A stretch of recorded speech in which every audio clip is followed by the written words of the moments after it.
June 11 ಪ್ರೇಷಿತರಾದ ಬಾರ್ನಬ ಇವರ ಹಬ್ಬ. ಈ ದಿನದ ಕಾರ್ಮೆಲ್ ಧ್ಯಾನಕ್ಕೆ ಪ್ರಿಯ ಶ್ರೋತೃಗಳೇ, ನಿಮಗೆಲ್ಲರಿಗೂ ಪ್ರೀತಿಯ ಸುಸ್ವಾಗತ.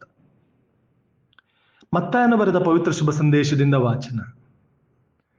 ಆ ಕಾಲದಲ್ಲಿ ಯೇಸು ತಮ್ಮ ಶಿಷ್ಯರಿಗೆ ಹೀಗೆಂದರು: ಸ್ವರ್ಗ ಸಾಮ್ರಾಜ್ಯವು ಸಮೀಪಿಸಿದೆ ಎಂದು ಬೋಧನೆ ಮಾಡಿರಿ. ರೋಗಿಗಳನ್ನು ಗುಣಪಡಿಸಿರಿ, ಸತ್ತವರನ್ನು ಮತ್ತೆ ಬದುಕಿಸಿರಿ, ಕುಷ್ಠ ರೋಗಿಗಳನ್ನು ಸ್ವಸ್ಥ ಮಾಡಿರಿ, ದೆವ್ವಗಳನ್ನು ಬಿಡಿಸಿರಿ. ಉಚಿತವಾಗಿ ಪಡೆದಿರುವಿರಿ, ಉಚಿತವಾಗಿ ಕೊಡಿ. ಜೇಬಿನಲ್ಲಿ ಚಿನ್ನ ಬೆಳ್ಳಿ ತಾಮ್ರವನ್ನಾಗಲಿ, ಪ್ರಯಾಣಕ್ಕೆಂದು ಜೋಳಿಗೆಯನ್ನಾಗಲಿ, 2 ಅಂಗಿಗಳನ್ನಾಗಲಿ, ಕಾಲಿಗೆ ಕೆರವನ್ನಾಗಲಿ, ಕೈಗೆ ದಂಡವನ್ನಾಗಲಿ ತೆಗೆದುಕೊಳ್ಳಬೇಡಿ. ಏಕೆಂದರೆ ದುಡಿಮೆಗಾರನು ಜೀವನಾಧಾರಕ್ಕೆ ಬಾಧ್ಯನು. ನೀವು ಒಂದು ಪಟ್ಟಣಕ್ಕಾಗಲಿ ಹಟ್ಟಿಗಾಗಲಿ ಹೋದಾಗ ಅಲ್ಲಿ ನಿಮ್ಮನ್ನು ಬರಮಾಡಿಕೊಳ್ಳಲು ಯೋಗ್ಯನು ಯಾರೆಂದು ಕಂಡುಹಿಡಿಯಿರಿ. ಅಲ್ಲಿಂದ ಮುಂದಕ್ಕೆ ಸಾಗುವವರೆಗೂ ಅವನಲ್ಲೇ ತಂಗಿರಿ. ನೀವು ಒಂದು ಮನೆಗೆ ಹೋದಾಗ ಈ ಮನೆಗೆ ಶುಭವಾಗಲಿ ಎಂದು ಹರಸಿರಿ. ಆ ಮನೆಯವರು ನಿಮ್ಮನ್ನು ಸ್ವಾಗತಿಸಿದರೆ ನಿಮ್ಮ ಆಶೀರ್ವಾದ ಅವರ ಮೇಲೆ ನೆಲೆಸಲಿ. ನಿಮ್ಮನ್ನು ಸ್ವಾಗತಿಸದೆ ಹೋದರೆ ನಿಮ್ಮ ಆಶೀರ್ವಾದ ನಿಮಗೇ ಹಿಂದಿರುಗಲಿ. ಪ್ರಭುವಿನ ಶುಭ ಸಂದೇಶ. ಕ್ರಿಸ್ತರೇ ನಿಮಗೆ ಸ್ತುತಿಯಾಗಲಿ. ಪ್ರೀತಿಯ ಸಹೋದರ ಸಹೋದರಿಯರೇ, ಪ್ರೇಷಿತ ಪ್ರಭುವಿನಿಂದ ಕರೆಯಲ್ಪಟ್ಟವರು, ಪ್ರಭುವನ್ನ ಅನುಭವಿಸಿರುವವರು, ಪ್ರಭುವಿನ ಆ ಅನುಭವವನ್ನ ಇತರರಿಗೆ ಸಾರಿ ಹೇಳುವವರು. ಈ ನಿಟ್ಟಿನಲ್ಲಿ ಪ್ರತಿಯೊಬ್ಬನು ಪ್ರೇಷಿತನೇ. ಪ್ರತಿಯೊಬ್ಬನು ದೇವರಿಂದ ಕರೆಯಲ್ಪಟ್ಟಿದ್ದಾನೆ. ಪ್ರತಿಯೊಬ್ಬನಿಗೂ ದೇವರನ್ನು ಅನುಭವಿಸುವಂತಹ ಆ ಅವಕಾಶವನ್ನು ಕಲ್ಪಿಸಿಕೊಡಲಾಗಿದೆ.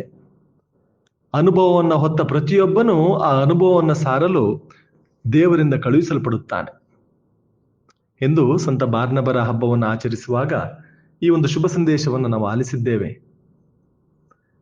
ಮೊಟ್ಟ ಮೊದಲನೇದಾಗಿ ನಾವು ಬೋಧನೆ ಮಾಡಬೇಕಾದಂತಹ ವಿಷಯ, ಸ್ವರ್ಗ ಸಾಮ್ರಾಜ್ಯವು ಸಮೀಪಿಸಿದೆ. ಅಂದರೆ ದೇವರ ಪ್ರಸನ್ನತೆ ನಮಗೆಲ್ಲರಿಗೂ ಲಭ್ಯವಾಗಿದೆ. ದೇವರು ನಮ್ಮೊಂದಿಗಿದ್ದಾರೆ, ಅವರು ನಮ್ಮೊಡನೆ ವಾಸ ಮಾಡುತ್ತಾರೆ. ದೇವರು ಇಮ್ಯಾನುವಲ್, ದೇವರು ಸದಾ ನಮ್ಮೊಂದಿಗಿರುವಂತಹ ದೇವರು ಎಂಬ ಸತ್ಯವನ್ನ ಸಾರಿ ಹೇಳುವಂಥದ್ದು. ಯಾವಾಗ ದೇವರು ನನ್ನೊಂದಿಗಿದ್ದಾರೆ ಎಂಬಂತಹ ಭಾವನೆ ನಮ್ಮಲ್ಲಿ ಮೂಡುತ್ತದೆ, ನಮ್ಮ ಜೀವನ ಬದಲಾಗುತ್ತದೆ. ದೇವರು ನನ್ನೊಂದಿಗಿದ್ದಾರೆ ಎಂಬಂತಹ ಭಾವನೆ ನನ್ನಲ್ಲಿ ಮೂಡಿದಾಗ ಒಂದು ರೀತಿಯ ಧೈರ್ಯ ನಮ್ಮದಾಗುತ್ತದೆ. ಎಲ್ಲವನ್ನ ಜಯಿಸುವಂತಹ ಶಕ್ತಿ ನಮ್ಮದಾಗುತ್ತದೆ. ಎಲ್ಲವನ್ನ ತ್ಯಜಿಸುವಂತಹ ಶಕ್ತಿ ನಮ್ಮದಾಗುತ್ತದೆ. ಆದ್ದರಿಂದ ಮೊಟ್ಟ ಮೊದಲನೇದಾಗಿ ಶಿಷ್ಯರಿಗೆ ಪ್ರಭು ಯೇಸು ಕ್ರಿಸ್ತರು ನೀಡಿದಂತಹ ಆಜ್ಞೆ ಸ್ವರ್ಗ ಸಾಮ್ರಾಜ್ಯವು ಸಮೀಪಿಸಿದೆ ಎಂಬ ಆ ಸತ್ಯವನ್ನ ಸಾರಿ ಹೇಳುವಂಥದ್ದು. ಅದು ಬಹಳ ಮುಖ್ಯವಾದುದು. ದೇವರ ಇರುವಿಕೆಯನ್ನು ಅರಿಯುವಂಥದ್ದು ಬಹಳ ಮುಖ್ಯವಾದುದು, ಶ್ರೇಷ್ಠವಾದುದು. ಅದು ನಮ್ಮ ವಿಶ್ವಾಸಕ್ಕೊಂದು ಜೀವಾಳ. ದೇವರ ಇರುವಿಕೆಯನ್ನು ಅರಿತಾಗ ಈಗಾಗಲೇ ಹೇಳಿದಂತೆ ನಮ್ಮ ಜೀವನ ಬದಲಾಗುತ್ತದೆ. ನಂತರ ಪ್ರೇಷಿತರಾಗಿ ಅವರು ಮಾಡಬೇಕಾದಂತಹ ಕಾರ್ಯ ಯಾವುದು ಎಂಬುದನ್ನ ಪ್ರಭು ಯೇಸು ಕ್ರಿಸ್ತರು ವಿವರಿಸಿ ಹೇಳುತ್ತಾರೆ. ರೋಗಿಗಳನ್ನ ಗುಣಪಡಿಸಿರಿ, ಸತ್ತವರನ್ನ ಬದುಕಿಸಿರಿ, ಕುಷ್ಠ ರೋಗಿಗಳನ್ನ ಸ್ವಸ್ಥ ಮಾಡಿರಿ, ದೆವ್ವಗಳನ್ನು ಬಿಡಿಸಿರಿ.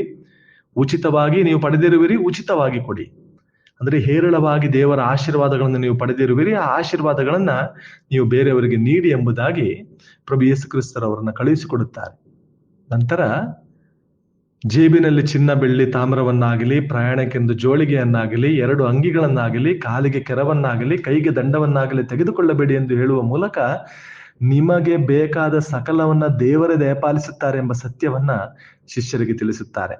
ಏಕೆಂದರೆ ದುಡಿಮೆಗಾರ ಜೀವನಾಧಾರಕ್ಕೆ ಬಾಧ್ಯನು. ನೀವು ಸ್ವರ್ಗ ಸಾಮ್ರಾಜ್ಯಕ್ಕಾಗಿ ದುಡಿಯುವಾಗ ಅದೇ ಸ್ವರ್ಗ ಸಾಮ್ರಾಜ್ಯದಿಂದ ನಿಮಗೆ ಕೂಲಿಯನ್ನ, ನಿಮಗೆ ಬೇಕಾದ ಸಕಲವನ್ನ ದೇವರು ನೀಡುತ್ತಾರೆ. ಏಕೆಂದರೆ ದೇವರಿಗಾಗಿ ದುಡಿಯುವಾಗ ದೇವರು ನಿಮಗೆ ಸಂಬಳವನ್ನು ನೀಡುತ್ತಾರೆ. ದೇವರಿಗಾಗಿ ದುಡಿಯುವಾಗ ನಿಮಗೆ ಬೇಕಾದನ್ನ ದೇವರೇ ಕರುಣಿಸುತ್ತಾರೆ. ಪ್ರತಿಯೊಬ್ಬ ದುಡಿಮೆಗಾರ ಜೀವನಾಧಾರಕ್ಕೆ ಬಾಧ್ಯನು. ನಿನ್ನ ಜೀವನಾಧಾರವನ್ನ ದೇವರು ನಿನಗೆ ದಯಪಾಲಿಸುತ್ತಾರೆ ಎಂಬಂತಹ ಆ ಆಶ್ವಾಸನೆ ಪ್ರಭು ಯೇಸು ಕ್ರಿಸ್ತರು ಶಿಷ್ಯರಿಗೆ ನೀಡುತ್ತಾರೆ. ಮತ್ತೆ ಪ್ರತಿ ಮನೆಗೆ ಹೋದಾಗ ನಿಮಗೆ ಶುಭವಾಗಲಿ ಎಂದು ಹೇಳಿ ಶಿಷ್ಯ ಪ್ರತಿಯೊಬ್ಬರಿಗೆ ಶುಭವನ್ನ ಕೋರುವವನು. ನಿಜವಾದ ಶಿಷ್ಯ ಎಲ್ಲರಿಗೂ ಶುಭವನ್ನ ಕೋರುತ್ತಾನೆ. ಎಂದಿಗೂ ಆತ ಶಪಿಸನು. ಯೇಸುವಿನಿಂದ ಕಳುಹಿಸಲ್ಪಟ್ಟ ಯಾರು ಶಪಿಸುವಂತಹ, ಬೇರೆಯವರಿಗೆ ಶಿಕ್ಷೆ ನೀಡುವಂತಹ, ಕೇವಲ ತಿದ್ದುವಂತಹ ಆ ಒಂದು ಆಜ್ಞೆಯನ್ನು ಹೊತ್ತು ಹೋಗುವುದಿಲ್ಲ. ಬದಲಾಗಿ ಎಲ್ಲರಿಗೂ ಶುಭವನ್ನ ತರುವಂತಹ, ಆಶೀರ್ವದಿಸುವಂತಹ ಆ ಆಜ್ಞೆಯನ್ನ ಹೊತ್ತು ಹೋಗುತ್ತಾನೆ. ಹಾಗಾದರೆ ಪ್ರೀತಿಯ ಸಹೋದರ ಸಹೋದರಿಯರೇ, ನಾನು ಈಗಾಗಲೇ ಹೇಳಿದಂತೆ ನಾವೆಲ್ಲರೂ ಒಂದು ರೀತಿಯಲ್ಲಿ ಪ್ರೇಷಿತರೆ, ದೇವರಿಂದ ಕರೆಯಲ್ಪಟ್ಟಿದ್ದೇವೆ. ದೇವರ ಅನುಭವವನ್ನ ಪಡೆಯಲು ಅವಕಾಶವನ್ನ ಪಡೆದಿದ್ದೇವೆ. ಆ ಅನುಭವವನ್ನ ಇತರರಲ್ಲಿ ಸಾರಿ ಹೇಳುವಂತಹ ಜವಾಬ್ದಾರಿಯನ್ನ ಹೊತ್ತಿದ್ದೇವೆ.